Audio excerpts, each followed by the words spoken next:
Hi everyone, and thank you so much for stopping by my channel. I am Blessed Brooks, and this is Her Space, where if you're a woman or you know and love a woman, you're gonna want the information here, so go ahead and subscribe to the channel. And we talk about everything to do with health, wellness, aesthetics, whatever it takes to be a woman and get through this journey we called life. So as some of you obviously know, we're dealing with a pandemic right now, and it's hitting a lot of people really hard. It's not easy. It's like a huge adjustment. We were hoping it was going to be some short 2-3 weeks at most, and we're now in month 2 here in Canada of the lockdown. So as a mom of 2 small children, I know that it's a huge challenge to now be home and not being able to go out and possibly make an income and manage the household. So I just wanted to share what I feel helps me in balancing my mental health in all of this, because it's something that I've practiced for some time. And when I talk to other women, it's sometimes something that when they start to sort of introduce it to their life, it really calms them. So in another video, I'll share some of the books that I find have changed my life and sort of prepared me for crisis situations such as like this. Where things are just not settled and you're sort of adjusting to things that are outside of your control. Because I think that's really where anxiety and real stress and frustration comes from, is things that are outside of our control. So obviously the situation is out of our hands, and we just have to sort of go with the flow and deal with what is happening around us and constantly adjust. And it takes a lot of adjusting, but I think that if you try to incorporate some of this into your day and your lifestyle, you'll begin to get some peace and some calm. And a book that really changed my life years ago when I read it was called Could You Not Tarry an Hour? And basically what I took away from that book was that the importance of waking up early, really. It breaks down and talks about Jesus and his disciples and him saying, just wait here and pray, and I'm going to go down and pray. And then he would always come back and find them sleeping. And it talks about some of the greatest leaders, both from the biblical perspective and modern day, how the best of, different industries and professions always talk about rising early. So there's a significance in rising early, and they say the early bird gets the worm.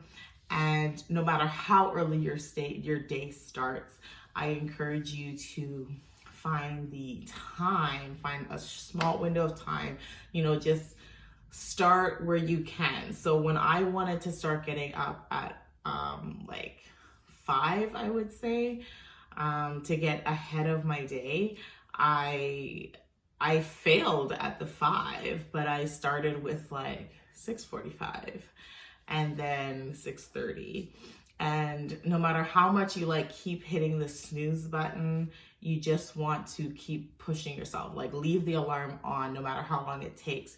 And eventually you stop having to hit the snooze button and you're able to get up. And now I actually wake up at 4 without an alarm. So that is something I can do. And what that helps to do is to get your day started before all the rush and chaos. So in my case, I like to get up and start my day in my quiet space. So this is my serene time. This is where I'm going to read. I'm going to reflect. I believe in journaling. I strongly believe in journaling. I've probably been doing it for about 16 years.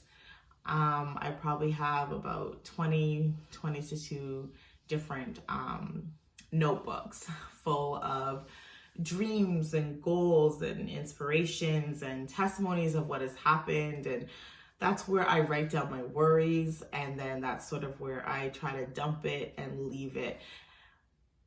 If you're someone like me who likes to get things off their chest, when you talk about things that are troubling you or bothering you or stressing you out, like after you tell a friend or maybe the person, if you confront that person, if it's a personal thing with somebody, like after you do that, it's like, it feels so good, right? It feels like there's just bricks off your shoulders and it's refreshing. And sometimes when you're going through something, you can't necessarily talk to somebody or they don't understand, but I feel like writing it almost gives you that same release. So it can be very empowering. So I encourage you, one, to try to find a space that you can wake up earlier than the rest of your family.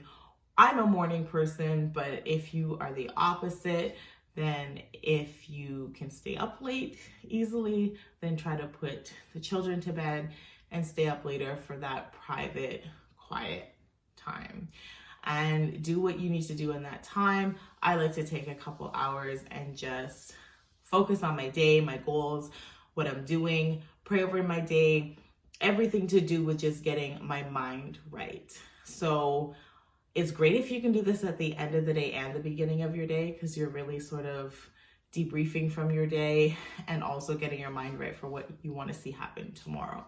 But pushing yourself to get up a little bit earlier ahead of the chaos, having that time to yourself to just work on getting your mind right and refocusing and not being in this panic, crisis, stress, rushing, to do breakfast and this and that, getting up before all of that. And don't jump into chores when you get up.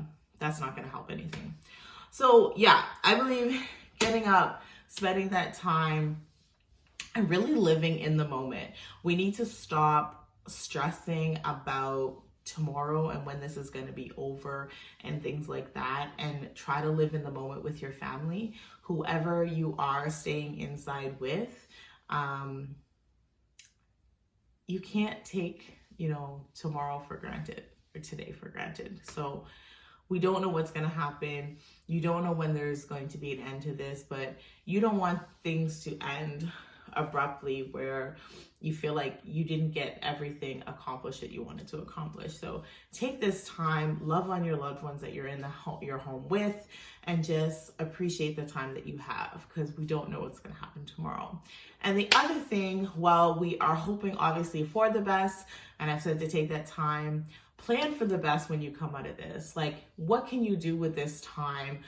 I know we have, children and maybe you're working from home, but those of you who are not, or if you just have less travel time, obviously, because you are working from home, what can you do to still come out of this better when we come out on the other side? So can you work on your education, take some sort of online course, work on your health now, because again, you're not traveling, you're home.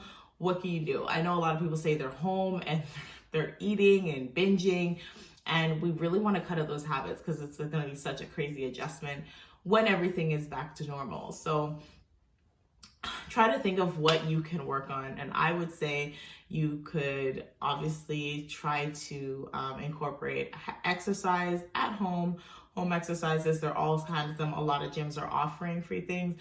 Obviously, there's also people who, like fitness coaches, that are offering a lot of free trials right now where they're doing it online on Instagram, on Facebook. You can look into upgrading your education, taking an online course, some studies, getting a certification. And then when you go back to work or you go back to your business, you have something else additional. So those are some ways that you can improve yourself on the time that we are staying inside. I try not to say stuck inside, because I said you're not stuck, you're safe.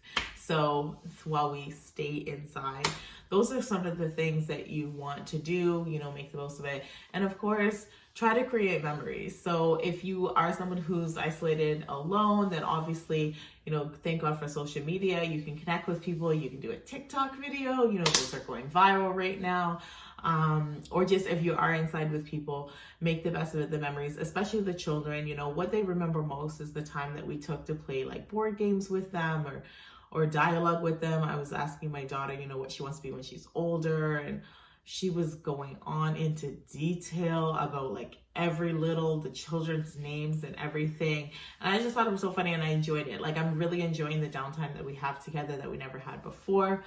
So yeah, I just want to encourage you to try to find the best in this time home where you're not traveling, you're not going to work. You can't go out for entertainment. So we have to entertain ourselves inside, but at the same time, try to work on yourself and come out better on the other side of this. What are you guys doing to, keep yourself balanced and keep yourself sane in all of this chaos and crisis and difficult times? How are you managing with all the panic and with all the sad news each and every day? How do you deal with that? How are you overcoming? And how is your mental health? Please share in the comments below. Let me know what's working for you.